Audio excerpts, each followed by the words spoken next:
गुजरात में चुनाव प्रचार के दौरान यूपी के सीएम योगी आदित्यनाथ ने केजरीवाल पर बड़ा हमला बोला। योगी आदित्यनाथ ने एक जनसभा को संबोधित करते हुए कहा कि आम आदमी पार्टी का दिल्ली से आया नमूना आतंकवाद का सच्चा हितैषी है। वो अयोध्या में राम मंदिर का विरोध करता है और जब भारत की सेना पाकिस्तान में जाकर सर्जिकल स्ट्राइक करती है तब ये भारत के बहादुर जवानों से कहता है कि इसका प्रमाण क्या है।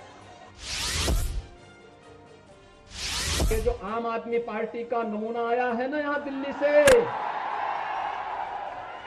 यह तो आतंकवाद का सच्चा हितैषी है। अयोध्या में राम मंदिर का विरोध करता है और जब भारत की सेना पाकिस्तान के अंदर जाकर के सर्जिकल स्ट्राइक करती है तब भारत के सैनिकों से कहता, बहादुर जवानों से कहता, इसका प्रमाण क्या है? बहादुर जवानों से प्रमाण मांगा जाता है। गुजरात विधानसभा चुनाव में आम आदमी पार्टी ने भी जोर लगा दिया है। भावनगर में अरविंद केजरीवाल ने रोड शो किया। उन्होंने गीता के पाठ की याद दिलाई। केजरीवाल ने कहा कि गीता में लिखा है, जब पाप का घड़ा भरता है तो ऊपर वाला झाड़ू चलाता है। ऊपर वाला झाड़ू चलाने लगा है। गुजरात जुट गया है, बदलाव होने वाला है। केजरीवाल ने दावा किया कि 1 मार्च के बाद बिजली का बिल देने की जरूरत नहीं है, आपका भाई बिजली का बिल देगा।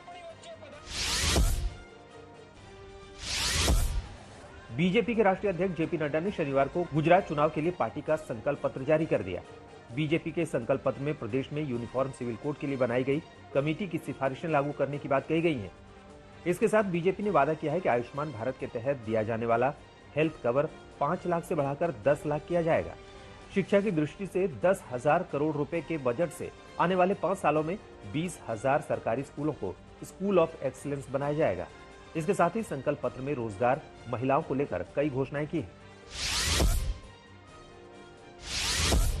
जो हमारी समिति बनी है गुजरात में यूनिफॉर्म सिविल कोड का, उस समिति का रिकमेंडेशन अक्षरशः हम लागू करेंगे। इसको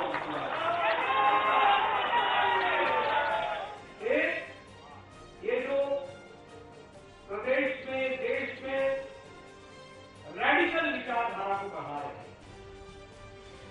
उनके खिलाफ एंटी रेडिकलिज्म सेल बनाया जाएगा।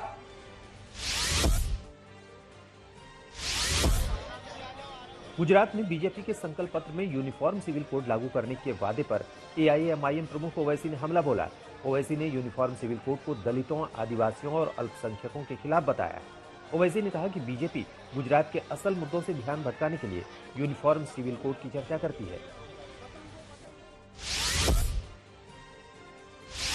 ये बात का तो पहले भाजपा ने जिक्र किया है और हमारी पार्टी यूनिफॉर्म सिविल कोड के खिलाफ इसलिए है क्योंकि वो अल्पसंख्यक समाज, आदिवासियों, दलित के लिए यूनिफॉर्म सिविल कोड होगा और मेजॉरिटी कम्युनिटी के लिए वो हिंदू कोड होगा। तो आर्टिकल 29 के तहत मुझे अपने कल्चर का प्रोटेक्शन का अनफिटेड राइट, फंडामेंटल राइट है मुझे। तो भाजपा ये मेरा कल्चर का राइट मुझसे नहीं छीन सकती। साइबर सिटी गुरुग्राम की म्यूजिक कैमरा में एक कला का प्रदर्शन किया जा रहा है, जिसमें देश के अलग अलग कोने से 11 कलाकारों ने भाग लिया है। ये एक तरीके का एग्जीबिशन है जिसमें सभी कलाकारों ने अपनी कला का प्रदर्शन किया है। ये प्रदर्शनी 25 नवंबर से शुरू हो चुकी है। इस एग्जीबिशन में कलाकारों की पेंटिंग्स का लुत्फ उठाने के साथ साथ खरीद भी सकते हैं। इन सभी कलाकारों का मुख्य उद्देश्य उन कलाकारों को दोबारा से उभारना है जिन्होंने कोरोना महामारी के चलते हार मान ली थी। इसलिए सभी कलाकार फिर से अपना हुनर दुनिया को दिखाने निकल पड़े हैं। इस बार उत्तर मध्य रेलवे ने कोहरे की वजह से ट्रेन कम लेट हो इसका उपाय निकाल लिया है। एनसीआर से गुजरने वाली 978 ट्रेनों को फॉग सेफ डिवाइस से लैस कर दिया गया है। ये डिवाइस जीपीएस आधारित जापानी तकनीक का है। इससे लोको पायलट को सिग्नल और ट्रैक के क्लियरिंग के संकेत 1500 मीटर पहले से ही मिलने लगेंगे। इस बार कोहरे की वजह से ट्रेनों की स्पीड पर असर कम पड़ेगा। अक्सर ठंड में कोहरे की वजह से सिग्नल नहीं देखने पर ट्रेनों को रोकना पड़ता था, लेकिन इस डिवाइस के लग जाने से यात्री को ट्रेन देरी से चलने के झंझट से मुक्ति के साथ साथ लोको पायलट को भी काफी सहायता मिलेगी।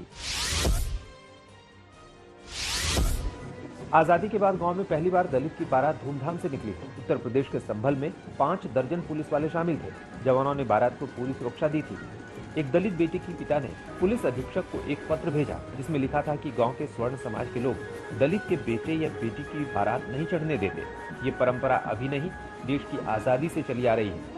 उसकी बेटी की बारात आ रही है और वो चाहता है कि उसकी बेटी की बारात गांव में घोड़े बाजे के साथ चढ़े।